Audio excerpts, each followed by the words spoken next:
In this tutorial, we're back with the Squarespace filter plugin by Square Websites. And this time I'm going to give you a comparison, a review, I suppose, of the differences between this plugin and using summary blocks in Squarespace. I love both features. And the great thing is they can be used in tandem, so it's not always a case of one or the other. But if you're starting off with a limited budget and you can't quite justify the cost of the plugin, I'll show you how you can create interesting effects and add more e-commerce features to your website using the summary block. I'll also show you some of the limitations where the plugin comes into its own. To begin with, I'll give you a quick recap of this plugin.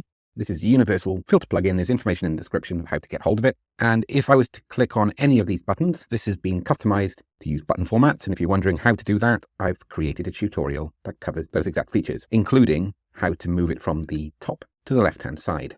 When comparing this against the standard shop features, which are extremely limited in Squarespace, where we just literally have the categories that we set up across the top and then an option to go back to all products, which is fine if you've got a really small product catalog, but as it grows, it becomes a more frustrating user experience. That's where summary blocks can come in. I've created a test products page here, which is empty, and the one thing you might notice is that it's a text page as opposed to a shop area. If I click Edit, we can add a new blank section to this area, and we've got some template options, but I'm going to go with blank selection. And from here, I'm going to go to the top left-hand corner and add a block, and I'm going to look for Summary Block. Summary blocks are fantastic. It's one of my favorite features that's built within Squarespace, and it allows us to link up blog posts, online stores, calendars, to feed a summary of that information through to any text page. If I was to choose shop, we can see now that our products are feeding through, but at the moment, only 3 of them. I'll answer why in just a moment. We can filter items, so we can choose categories only. For example, we could have a feed for ornamental, and then we could duplicate that summary block, add a text title in between each, and then have the products listed slightly different each time. For some reason, I needed to just reselect it because it didn't give me the option to choose that. But there we go. So now we've got 2 summary blocks with 2 different product categories feeding through to them. And we could move this onto our homepage. We could bring it onto a shop landing page and using this as an alternative to the standard vanilla shop feature. It's good, it's powerful, and I've used it many times myself on my own websites.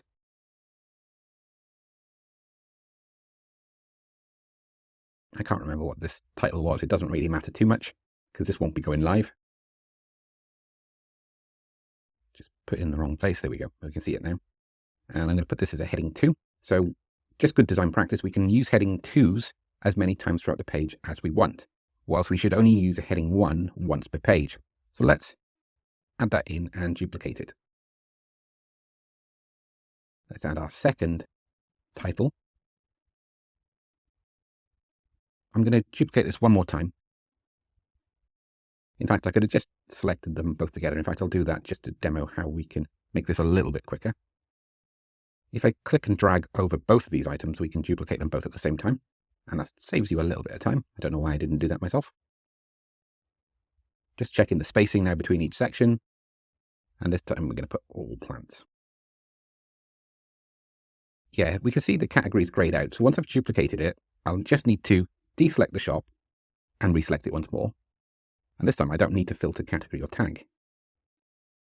However, this is something I should have done right at the start. It's gone through this option here and chosen how many items I want to show. And this is the first limitation. We can only add 30 items per summary block.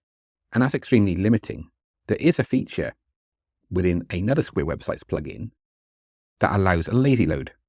And that means that we can load more than 30 items into a summary block. And I will definitely be showing you a tutorial of how to do that in the near future. But for now, that's one of the core limitations we've got.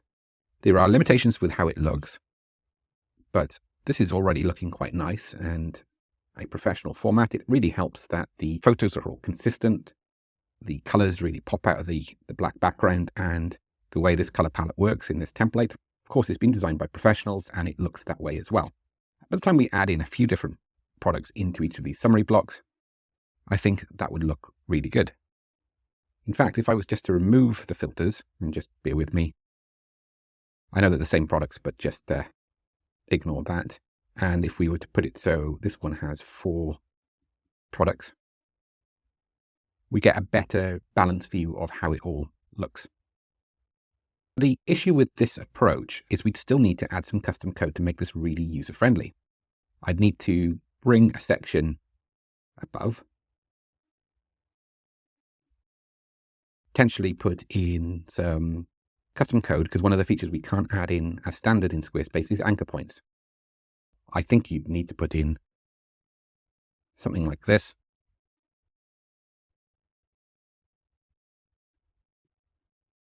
Instead of having these going through to standalone pages for each of these categories, we could set these up as anchor points. So what we need to do is just put the code block in this section here. I'm not going to give you a full tutorial of how to do anchor points. I will probably create one in the near future. And then we'd put the code for the anchor point in here, and then we'd link this to that anchor point. I'm amazed Squarespace haven't created a block that does just that, unless it's something I've really missed and they've added one recently. It's been one of the frustrations I've had. So that's where the limitations come in, because even though we've got these nicely categorized and organized using summary blocks, navigating through them is still quite a slow manual process. Whilst if we jump across to our shop, this is built into the shop. There's no limitations in terms of number of products that appear. We can have paging if there's too many. So we go page 1, 2, 3, 4, etc. We've got the option to drill down and tag via categories, and we can see it updates on the fly. Now for me, there's no comparison in terms of user experience. Here you get everything in one place. The product listings update according to what you click on. And we can also drill down by both category and tag in the same area, plus some default options that are built into this filter, like the search option, so we don't have to go and put in the Squarespace search. And I'll just go back and show you how we can search in a summary block page, but that search is instant. We can also select by sold out or whether a product's available. This section here at the bottom is automatically built in. These are selected via, at the top here, categories, and in this middle section, tags. You don't need any titles for these sections, although you can add them in. But ultimately, that's all we need to make this a really nice flowing user experience. Let's jump back one more time to our summary block. And I'll show you that we can add a search. So if I just scroll down here and put a search block in.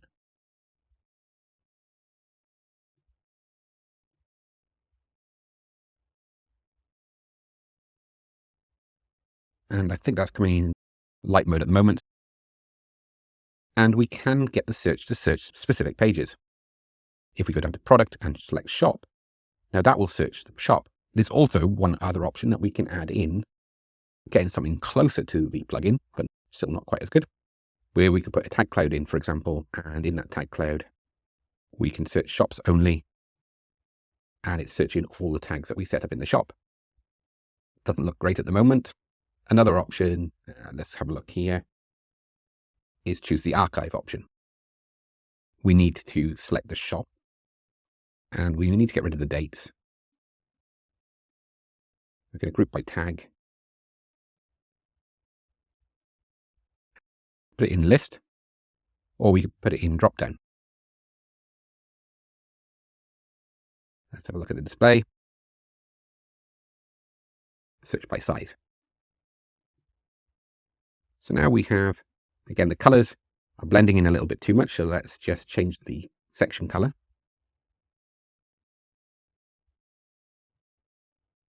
Is there a way of changing that to light mode? No, there isn't. Yeah, that's interesting. So what we could do is put in a shape, add it behind the search, or even the entire bar. Move it to the right to the back. And now let's change the color to the dark gray. And finally, that's still changing slightly. So I just need to put a bit of custom code in to get that as I want. And I'm going to select this text to go to the bottom. So we've got manual category links, we've got a search block, and we've got an archive filter. So we can create something that slightly resembles what we want. Let's put that centrally aligned so it just positioned a bit nicer.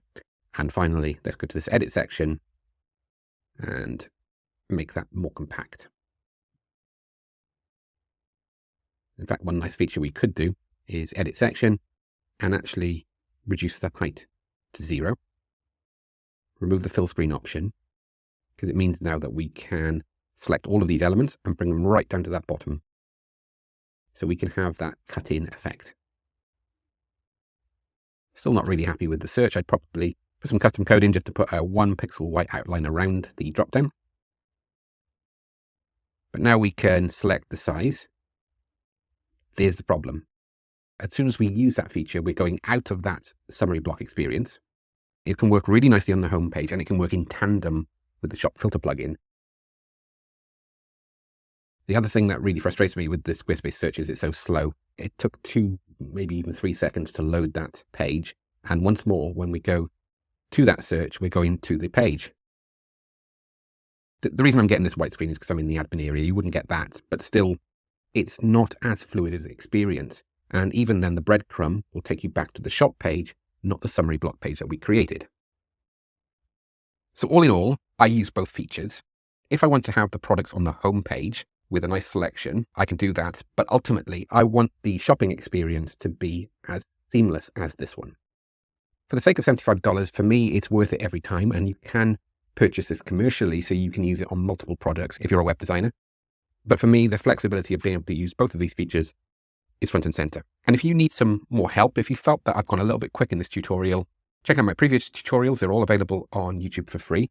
And we've also got a dedicated community for $15 a month where we cover everything Squarespace and can provide community support. You can leave questions, frustrations, feedback, or ideas that you have to a community of like-minded people. And myself and my Pixel Haze Academy team are on hand to help you, including technical aspects of how to get the most out of plugins like this one. I've left some info in the description. Go and check it out. Otherwise, I'll catch you next time. Cheers.